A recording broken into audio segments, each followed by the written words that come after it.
Thanks for joining me on episode 705 of the Inspired Stewardship Podcast. Hey, I'm Matt Ham, author of Redefine Rich, and I challenge you to live richly by listening to the Inspired Stewardship Podcast with my friend, Scott Mader.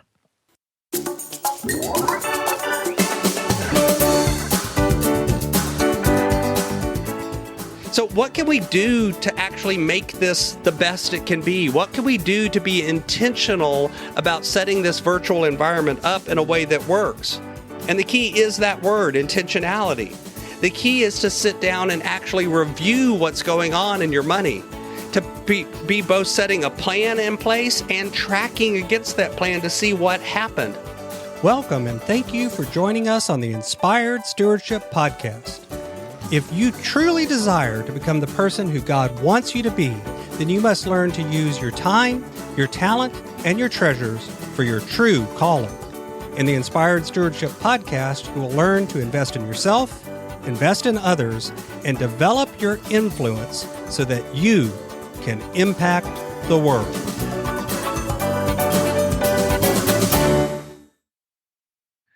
Today's episode about investing in others through stewarding your treasures. I talk with you about some of the benefits when it comes to your money and virtual work.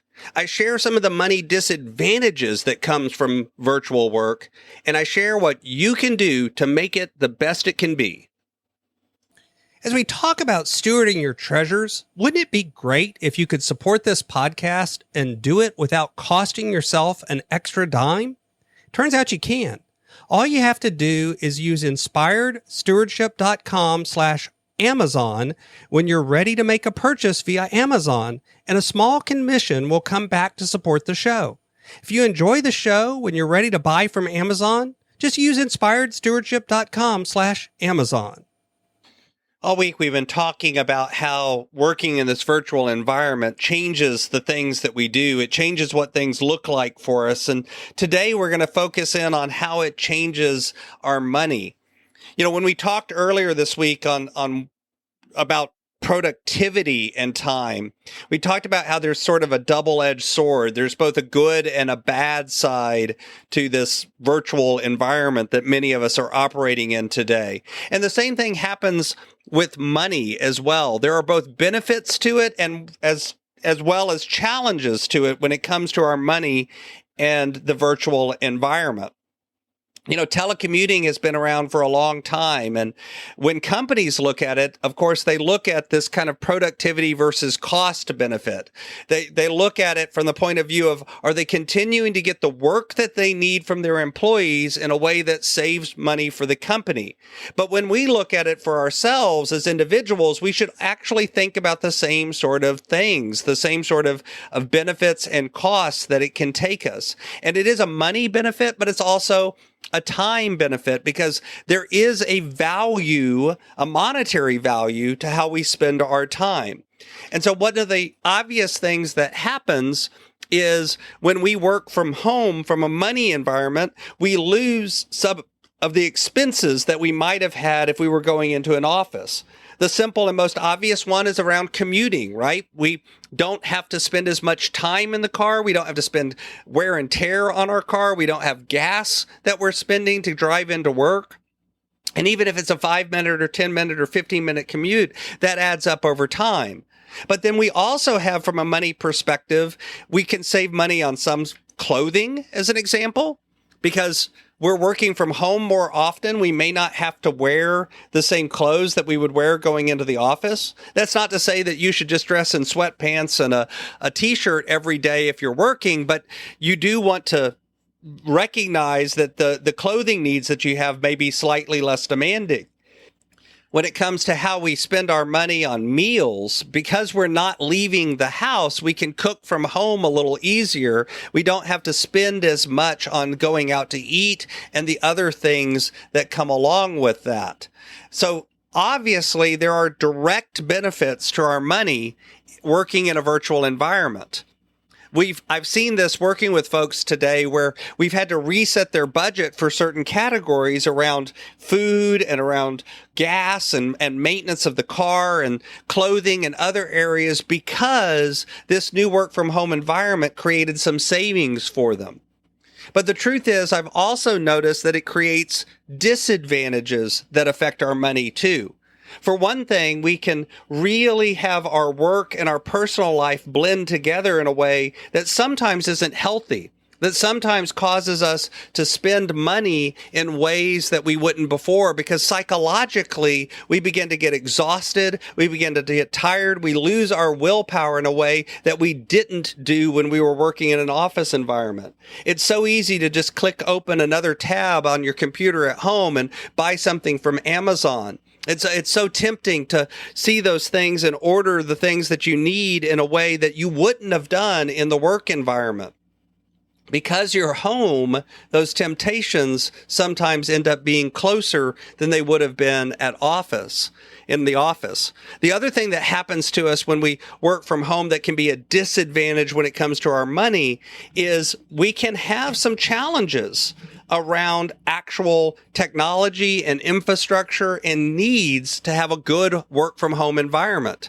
I've discovered that there are folks now that they don't have a home office. They don't have anything set up for work, and having no physical separation between work and home makes it really hard to remain productive. And so setting up something like a new home office becomes somewhat of a need in some cases. And if you didn't have money set aside to do that, then all of a sudden that impacts your budget because your company may not pay for that. I've seen a lot of people changing and remodeling and upgrading their houses in different ways to deal with this virtual work environment. And that can be very large expenses, especially if you haven't planned and prepared for them. There's also a lot more because of the social isolation. We tend to do what I would call retail therapy, where we order more things online. We pay for more takeout or food to be delivered to our house. We run down the street and buy junk food because there's a comfort factor involved, and those sorts of things that if we're not conscious of begins to add up and spend over time and creates an environment where it's death by 1,000 cuts. It's never a huge expensive Tahiti vacation. Instead, it's a lot of little things. And if you tie that to also the fact that there are many folks that are now having their jobs directly impacted. There's folks that have lost their job. There's folks that their job has reduced the wages because the company has barely staying open, and to keep the employees on at all, everyone took a pay cut. All sorts of things are happening that can also affect the income side. So some of the disadvantages aren't just on the outgo side, but are also on the income side. So what can we do to actually make this the best it can be? What can we do to be intentional about setting this virtual environment up in a way that works? And the key is that word, intentionality.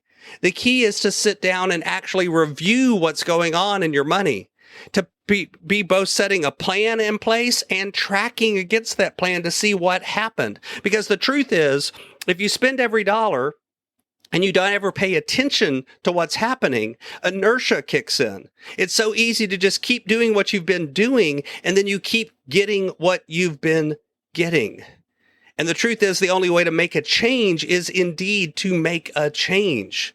And so when change is thrust upon us, like this work environment of the virtual environment right now, the only way to make it work for you is to grab it and be intentional in designing your life in a way that works for you, that gives you what you've been called to do, that lets you live out and express yourself in a way that you've been called to do. And that's what we spend our time on in coaching.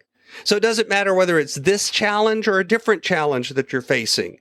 That's why coaching can help. Thanks for listening.